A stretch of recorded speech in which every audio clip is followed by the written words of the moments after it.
my beautiful light beams. Welcome back to the Brittany Renee Experience. I have one of my besties, my babes, who has been here. This is round 2 for us. So we have Meg Kittredge on the show today. So Meg and I were actually conversing, was it last week probably, and just kind of talking about as leaders, we have these moments where we hit these next levels, these up levels, and we always check in, I think, with each other, right? It's like figuring out, where are we going? Is it just me? Am I crazy? It's that next checkpoint of the awakening, of the ascension, and being on the forefront of leading many of you guys into the remembrance, reminding you you're not crazy. We also, as leaders, go through the same thing.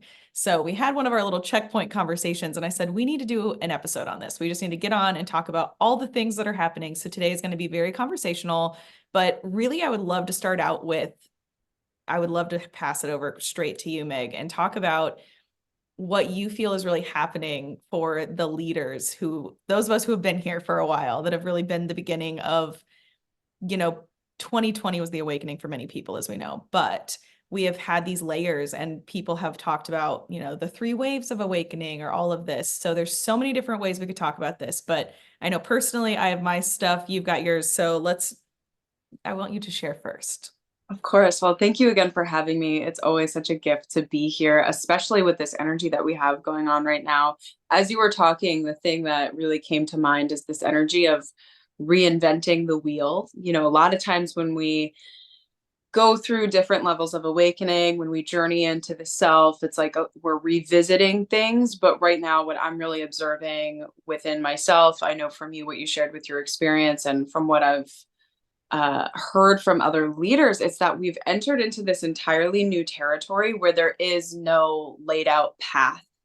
And that can be exciting on one hand, where it's like, we're venturing into new and exciting experiences. And then on the energetics end of it, it can be a little bit disorienting to come into contact with new energy that we haven't experienced before. We're newly learning how to work with it. And again, it's really exciting, but it's also like digs up a new level of perception and experience and a revisiting of values. It's like this whole transformation. And, I know for me, when I hit these new levels, sometimes it can be like, okay, now what? Like, I have all these tools, I have all these new upgrades, this new abilities for energy work, but where am I even directing this right now?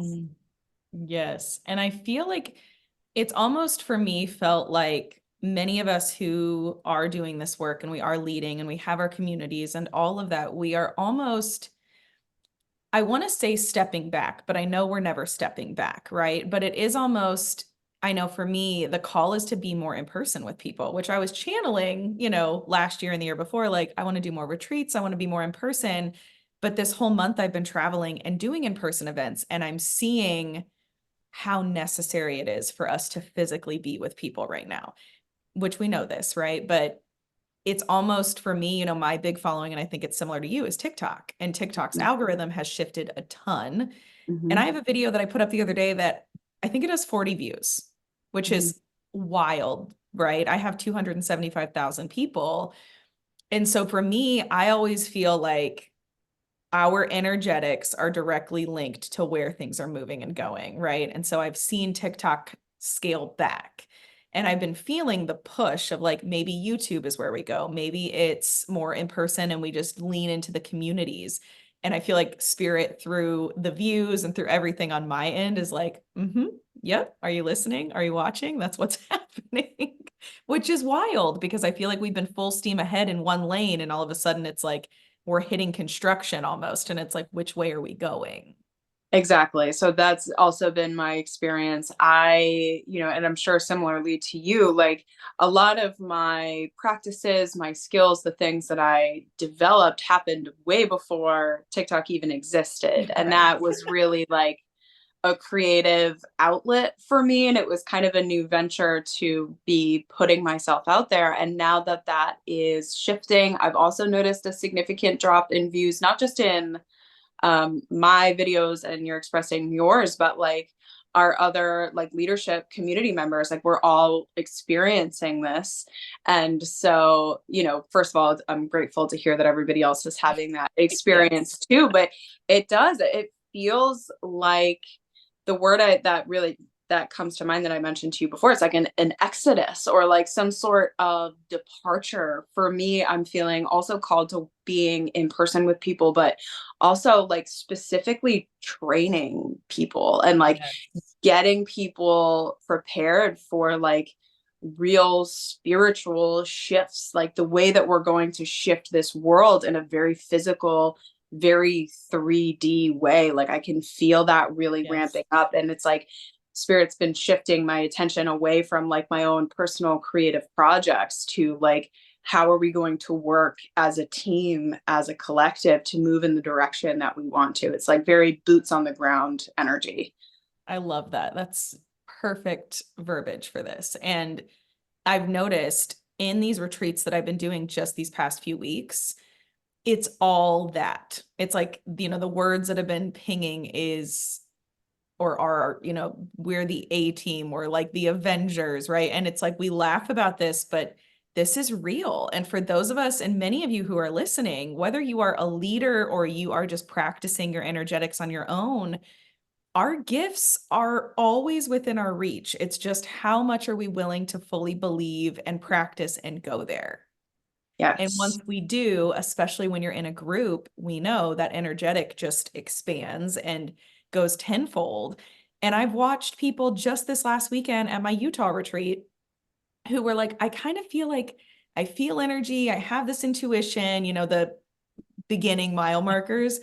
And within 72 hours, their hands were vibrating. They were moving energetics. They were seeing auras. They were feeling things they've never felt purely because they came in completely surrendered and said, I'm ready for whatever magic is here. And it became a training. And I'm seeing that in every single retreat. And I have another one this weekend, and I already know we're going there again. So, yes, like, and the interesting thing for me, though, and this is where I get a little caught up in my own mind, is where and how do we kind of step away a little bit from socials, right? But still feed and step into this space because we live in such a digital era. So I'm like, where do I go to keep the people finding me and me finding them, but also be in person? Does that make sense? Yeah, well, so I've been asking a similar question, and what I'm finding is a big, like, I just hear spirit saying, like, trust me, like, Mm, lean into the foundational beliefs of like those who are called will find us. And like the way that I'm intuiting it now is that it's going to like that question is what's going to facilitate some new experience, whether it's a different platform or a different way for people to connect. Like we are all feeling this call. And even like with the unification of all the different apps, right? Like YouTube is starting to look a lot more like TikTok, and TikTok's releasing, it's like they're yes. trying to make it like this universal platform, and people don't want that. And even with like, if I don't know if you saw the celebrity block after the Met Gala, people No. boycotting. Yeah. So I'm on that side of TikTok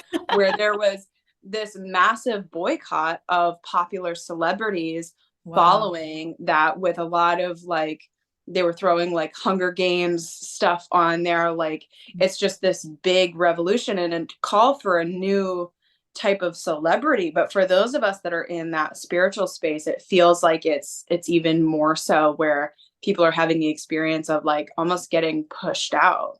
And which on some level for me like aligns with me. I actually, in my all of my Scorpio energy, do appreciate being kind of like the mysterious crone in the background. Like it kind of fits my Yeah. vision for myself.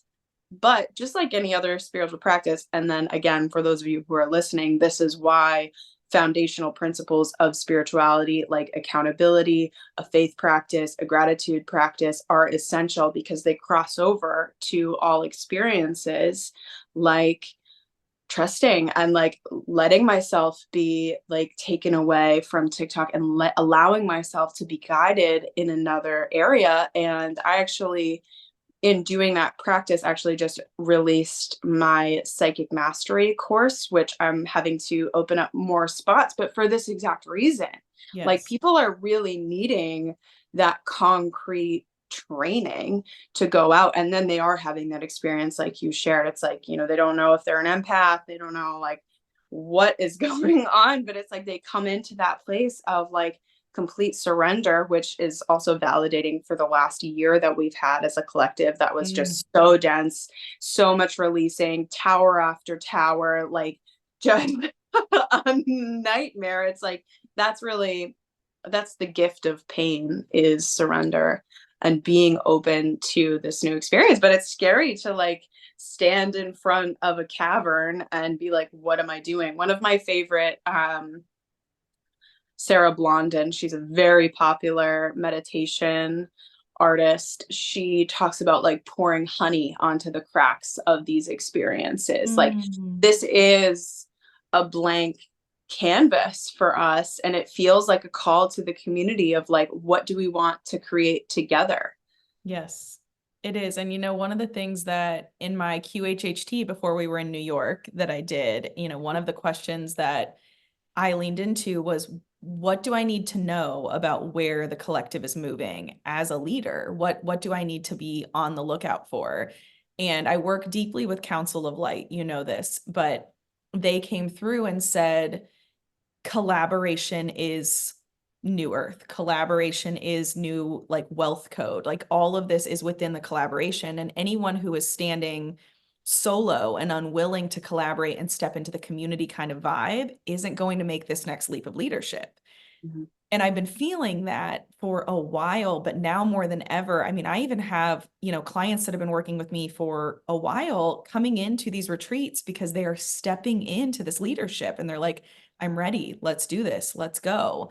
And I'm, partnering and collabing with so many people at this point. Like the Indianapolis retreat I did was just me with my community. I was in Vegas with a client. Utah was someone who came to New York and now is stepping into her retreat space. And Mm-hmm. she did her Utah retreat, and I was her like guest bestie. And, this coming Ashley, shout weekend, out. yes, Ashley's Shout there, out to Ashley. bestie. And this coming weekend is with Joy Soul Music. And so Delmecia and I are partnering in that. And we have some big leaders coming as participants. And I know that this weekend is going to be, it feels like Jedi training for all of us who have been here because there's no real newbies in the space this coming weekend.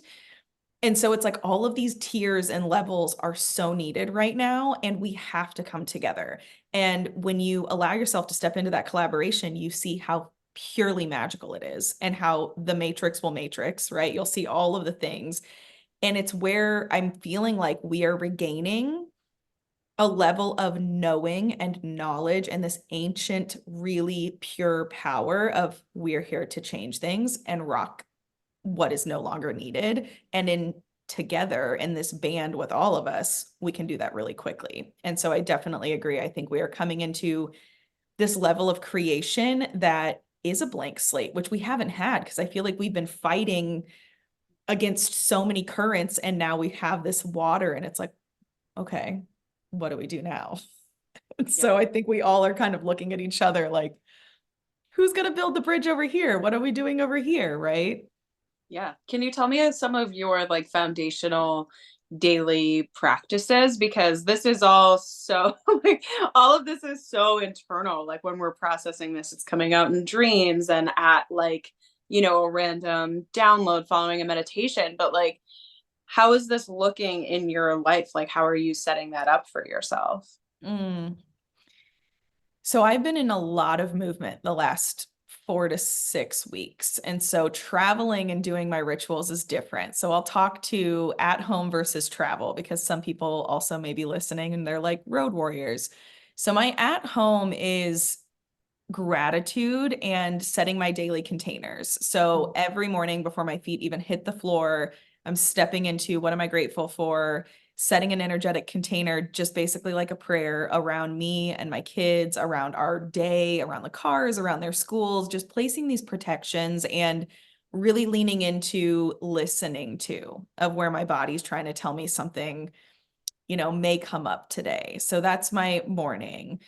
Movement or yoga or stretching or even just making my coffee and dancing in the kitchen is always something, getting into my body in some way. And, moving throughout my day, I really am trying to be more conscious right now of speaking into all of my beverages that I have through the day, whether it's my tea, my coffee, my I do water. that one. Yes, which I used to be so much better at, and then I kind of lost it. And it's been literally the water has been calling to me. And I've also been purposefully taking like cleansing showers every morning, every night. And sometimes when I'm home, like working and podcasting, like between things, I'm just jumping in the water and I'm literally leaning into the water codes. Like, what do you have for me? Because the water is screaming lately. So that's kind of my at-home practice at night. We also always close with the energetic, gratitude. The kids and I together, we do like containers for sleep and all of that. And also, I think throughout the weeks, I've been more intentional lately of checking in with my people. Like, can I support you? What do you need? How's it going? Letting myself be witnessed in what's happening because there is so much shift. And I think at times we can go so hermit mode and like, I'm just over here working. And I'm really pushing myself out of that because I know we can't be in that right now. Travel has been still every morning in my container setting and my ritual of like having something that I am hydrating myself with in the morning and just praying over that to bring that energy in, still trying to do movement. And, sometimes that is not what it looks like at home where I can blast my stereo and be dancing and all that. Sometimes it's literally getting out and like looping the Airbnb that I'm at or standing up and just shaking my body, doing tapping, moving slowly and just stretching. But again, stepping into my body. And while I'm traveling, I'm really leaning into grid work more. Like, that I do grid work always, but I'm really tuning into the grids right now because they are also becoming louder and louder and louder. And so really leaning into that service every day has also, especially when I'm traveling, kind of been that fuel that I need. So ritual, ritual, ritual, hydration, hydration, hydration, getting into your body, getting into your body, getting into your body. Those are the three pillars that no matter what, I'm sticking to right now. And as much as I can, my community, my tribe, my people, and serving, and I feel like my plate has been more full than it's ever been. And at the same time, it's exactly what I've asked for. So I'm just staying in as much gratitude as possible. And I'm seeing a lot of people get their manifestations that we've been like planting for a really long time. And then we get here and we're like, whoa, this is a lot. This is where the tools come in, right? And this is the make or break it, I think, in the leadership, in the entrepreneurs are we have all these tools, we study, we hermit mode, we grow, but now is like go time. Like this is game time. And it's where are you sitting? Are you on the bench or are you on the field? And it doesn't matter where you are, but this is where we're seeing where are we embodied and where are we not embodied. And this is walk the walk, talk the talk, or sit down and study where you need to study is what it feels like for me. I know we went on a tangent off of like, what's your daily thing to where are you at? But yes, I'd love to hear Yeah. yours too.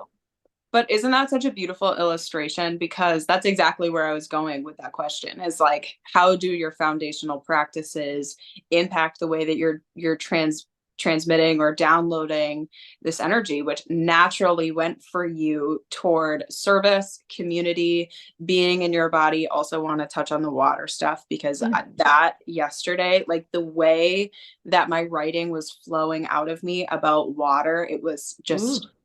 everything. Yes. And my favorite one that you mentioned, this is like service is so close to my heart and so important and can be a very difficult balance as a practitioner if you're offering services to people. But one of the things that I find that can happen while I, as an entrepreneur, I'm a mom, a stepmom, like there's a lot of life happening over here, and it's easy to become disconnected from my heart when I'm in that determined creation place where it's not just like the sacral flowing. It's like there's solar plexus, there's action, there's identity, like all that stuff is going forth.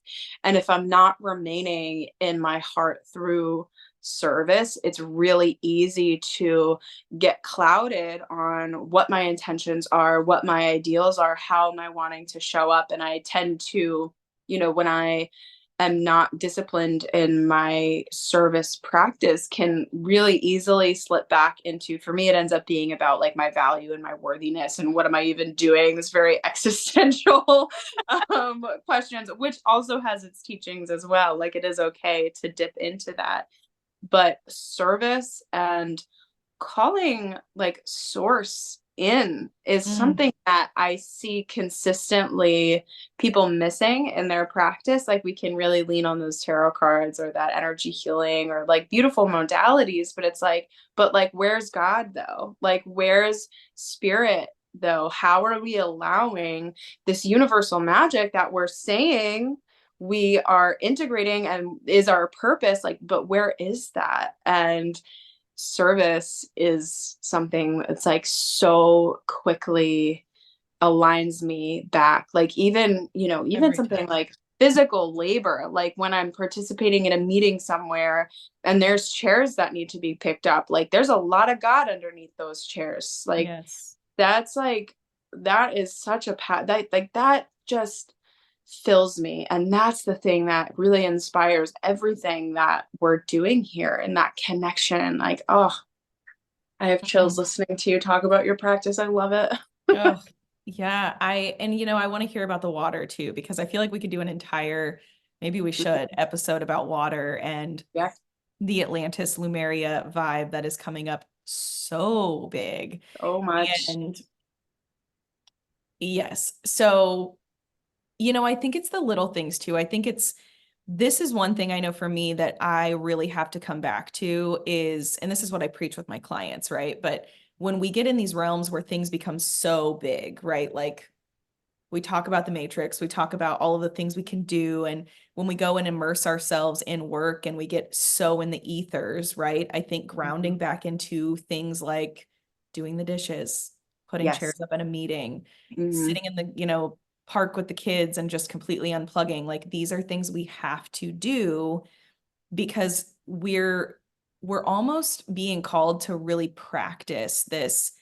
It feels like a game. It's like I'm on the field right now. I'm working, I'm serving in the spiritual realm, and then I'm off the field and I'm back in my, I don't want to even say normal life, but like the grounded life right here. Yeah, the 3D tangible stuff. And like I went through this. This is a lot of like what the dark night of the soul, when you first go through your awakening and you're in hermit mode, like like questioning everything. It's Mhm. really, of course, like our goal is always to reach universal oneness and understand that we are all connected, that we are divine beings inherently aligned with source. And we still chose to come to Earth. Like we chose to have this 3D experience. And if we are neglecting that, we're really missing like kind of the whole point of what we're trying to do here. Like there is real joy to be had by having physical, like a chair, talking about chairs, like a chair to sit on. Like there's like that stuff can be so stimulating and grounding.